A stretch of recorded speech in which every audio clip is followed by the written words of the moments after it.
Well, before we were part of the rat race in Arlington, Texas, living in the middle of urban retail heaven, I guess. And now we own a little slice of heaven out in the dark, star-filled skies outside of La Paz. We're loving every minute of it.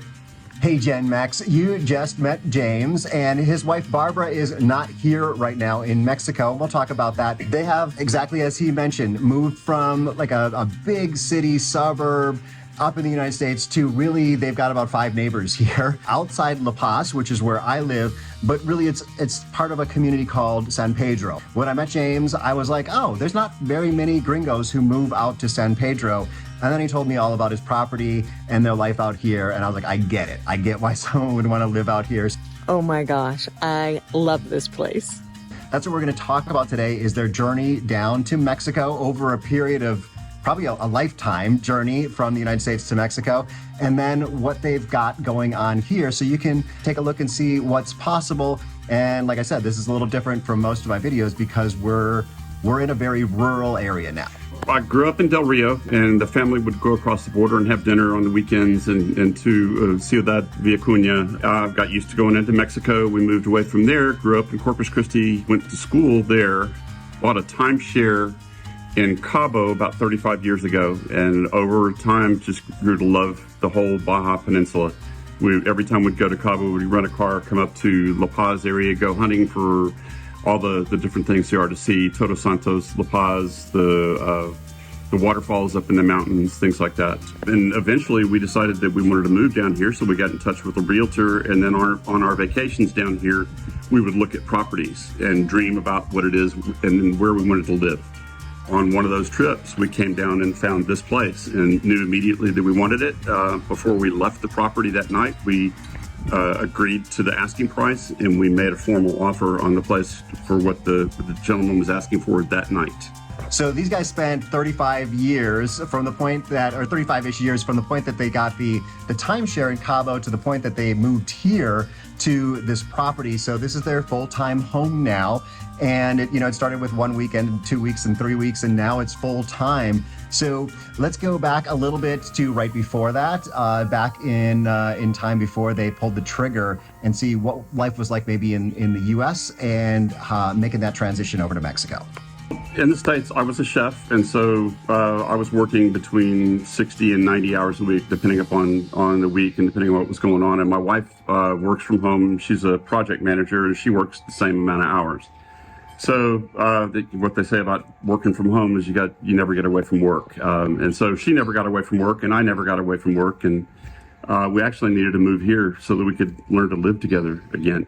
As I mentioned, Barbara is not here. She's up in the States right now, and she is still working. James is fully retired now. So let's hear maybe what typical days look like in terms of working and how it's possible to work remotely from really, it took me, I think, about 35 minutes to get here from La Paz. So we're a little bit outside La Paz and really in a tiny community. One of the first things I had to do coming down here was to get connected so that she'd be able to work down here. So Starlink was in the process of moving into the area, and I got on their waiting list, and before you knew it, I had Starlink. So moving her down here, she still works between 50 and 80 hours a week. But I get up, I fix her breakfast, fix her lunch. I'm basically her manservant with privileges of playing in the garden all day. So I do the dishes, I do the laundry, and I keep her in the money earner spot, or the breadwinner spot, and keep her to where she doesn't have to worry about too much of anything.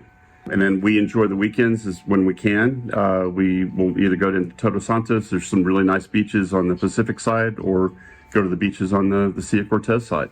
We're a member of Baja Buddies, and we do a happy hour every Wednesday night on somewhere close to the Malecon, and we have some good friends there.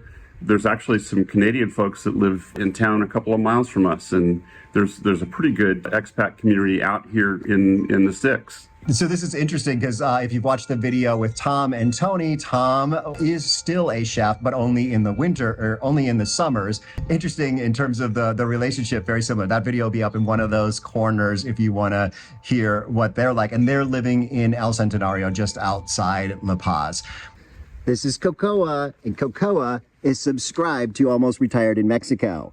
Are you? Let's hear more about San Pedro, and then we're going to move more towards the house and the yard. Kat is actually with me today. She hasn't shown up here because she's somewhere out in the yard, because this is a really big lot with a lot of trees and fruit trees and things like that. But let's first get into San Pedro, which is the community that we're in now. San Pedro is if you're familiar with Mexico at all, you know that oxos are ubiquitous. They're everywhere. Pescadero is a 3-oxo town, and it takes about 5 minutes to drive through it. San Pedro is a 1-oxo town, so it's the smallest that there is. There's about 750 inhabitants. I think about 30% have washing machines. So there's a lot of old-timey stuff going on here. It is famous for its horses, and they also have a very competitive girls softball team. There's a softball stadium in town, and you can see the lights from here on Friday nights when they're practicing and playing. We've actually contributed some money to buying uniforms for some of the girls as part of a community spirit type thing. But about 700 people here. I met my agent through the people that took care of the water and my gardener here. My agent is the person who I go to for any questions here. He speaks English very well, speaks Spanish, obviously, because he lives here. I keep him on retainer for $75 a month to do translation if I need it. If I get pulled over by the police and I need someone to get me out, he helped facilitate getting my Mexican driver's license. He helped me get my blood test so I could get my Mexican driver's license. He's working on helping me get the cars transferred over so that I can pay the registration here to help to do my part with making sure the roads and the potholes get taken care of. He lives in the community. He's put me in touch with a lot of people that live here. I know where the school system is, the medical system is. It's very, very small. We have a stadium here, I think I mentioned, with softball on the weekends. We've been to some games. We've really enjoyed that, just being part of the community. Yeah, San Pedro is a town that we drive through when we go to Todos Santos or Cabo. And it's a little town. There's actually a really cool sculpture glass place here. It's definitely different than where we live. And so I want to know a little bit about their experience living in this town and whether they speak Spanish, things like that. Well, fortunately, working in the kitchen for 40 years, I know a little bit of Spanish, not conversationally, but I know a lot of kitchen Spanish. And everything relates to food in one way or another anyway, so I can usually get my point across. Google Translate's really helpful. I got pulled over by a policeman in La Paz a couple of weeks ago, and we did the translator with the iPhone back and forth for about 15 minutes. And I had clearly broken the law, but I could see it going through his head that it really wasn't worth the trouble to get me to go to the station. And so he said he would make a defense for me and let me go. But we were conversing through Google Translate for probably 10 or 15 minutes on the side of the road. But anyway, back to the house. We really don't get out much. Once we're home, we're home. We cook dinner. We watch American TV. We catch up on the news at night. And my wife's up at 5 o'clock every morning to be on the phone by 6. So we go to bed pretty early and get up pretty early. So yeah, I can definitely see, Kat and I have that. We have a half acre, and we have that kind of where we're like, once we're home, we're home.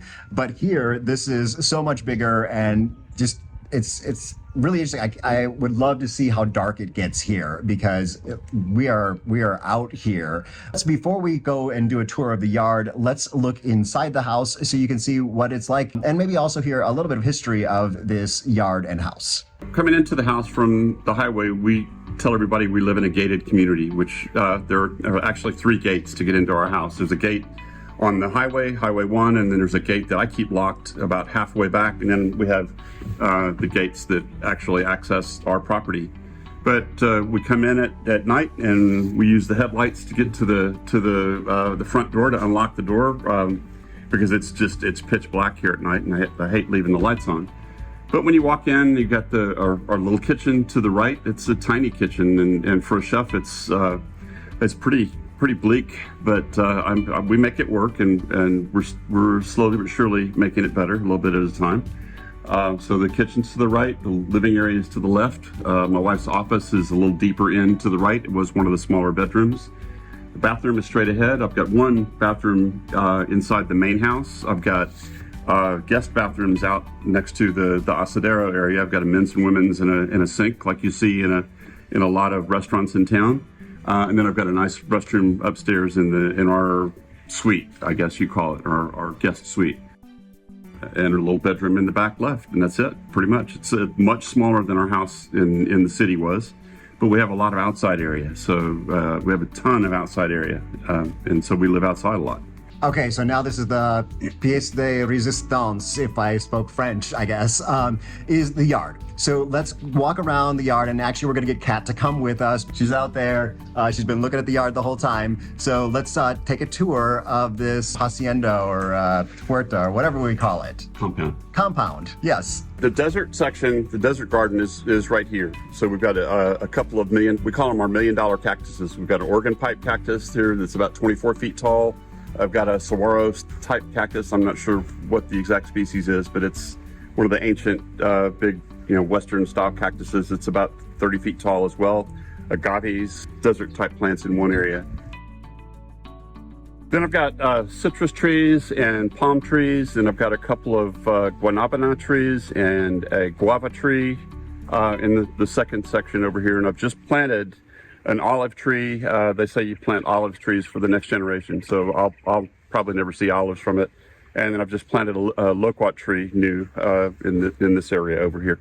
The homestead has two 10,000-liter cisterns. This one here behind me is the one for this half of the property, and then I've got another one buried underneath the house on the far side that runs our water for the house, the washing machine, and that half of the property. Water's actually run from a 1-inch PVC pipe all the way from the highway, which is about 3/4 of a mile that way. We're on actual city water. We get water, I think, 3 days a week. I don't know which days those are yet, but I always check the cistern before I run laundry to make sure I'm not wiping myself out of the next shower. This area here is close to my compost, and it's kind of a different little microclimate. It's darker and cooler on this area. I've got mangoes and citrus trees. There's a key lime over there, key lime here. These are Seville orange or Valencia oranges, and then some sort of a little citrus here that I won't know what it is until next year when it fruits. It's flowered, but I don't know what it is yet. A lot of things I'm not sure what they are yet. It smells terrible though. It's a noni. Huh? It's called a noni. Is it a noni? Yeah, N-O-N-I. It's prized in herbal medication. Yeah, it has to be prized for something because it smells terrible. Yeah. My grandmother had one in her house in Florida, but if you go online and you put in noni, the juice of it is really good for you. Well, allegedly. I won't drink it myself because it smells. We end up using it in the compost. Yeah, basically. But a lot of herbalist people love that. That's it's actually kind of expensive. Well, maybe I can find a market for it. Yeah. See the little baby there?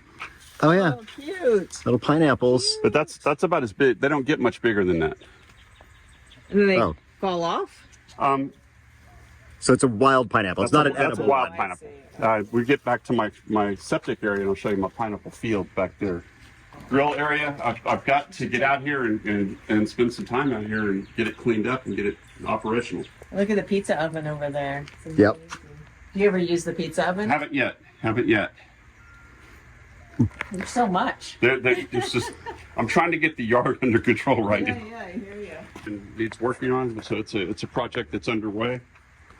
Mm-hmm. It's not underway yet, but it will be. Uh-huh. Well, I'm super jealous. I would love that. Herb garden here, that's one of the first things I started when I got here was I've got to have basil, oregano, chives. These were supposed to be planted inside, but I never got to it. These are all tomatoes here. That is a pineapple field. Yes. So are these pineapples that you've eaten and you just took the top off and? Yep. But there's different varieties. Maybe different ages. Different ages. Okay. Different ages. Some of these like started years ago, and then some of them are relatively recent. So. So this has been a really interesting tour. I hope that you've enjoyed it. And I guess my question for you is, what's your plan? These guys had a plan, or they didn't really have a plan, but they had a 35-year journey to get here. Where are you on that journey to a more adventurous life in Mexico? This is definitely an adventure here. I hope that you've enjoyed joining us on this tour. Kat is still looking at plants, but I've got to get on the road, or we've got to get on the road, because we've got more videos to make today in Todos Santos. And if those videos are ready, you'll see them over here. Otherwise, I've got something great. Maybe that video with Tom and Tony will be up here too. So we'll see you in the next video. Hasta luego. Oh no, Kat's negotiating for mango seedlings. Okay. There we go.